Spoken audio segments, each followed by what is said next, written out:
What a beautiful, good Friday night to check on a water heater. It's always a good sign when you walk into a basement and you don't hear the flow of water from a broken water heater. So we're checking out floor number 2. Let's see if we got anything here. Usually you turn it to a hotter position.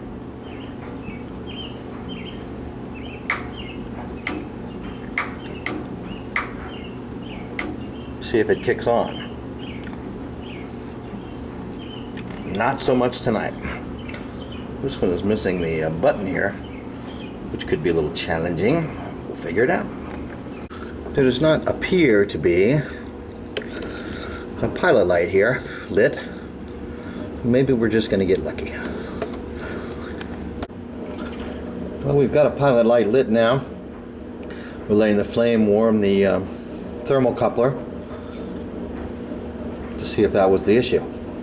We might need a new thermocoupler here.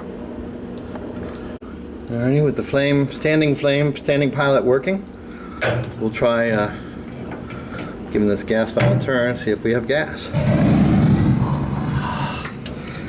We got lucky. All we had to do is relight the pilot light tonight. It's all good. We'll have hot water in about 20 minutes.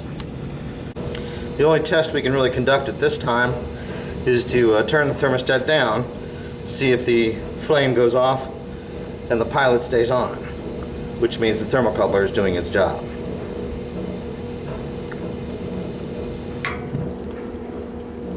Okay, pilot light stays on, flame is off. Now let's turn it back up.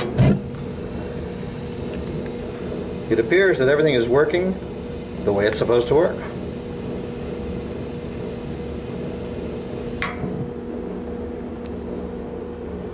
Good flame, good burner.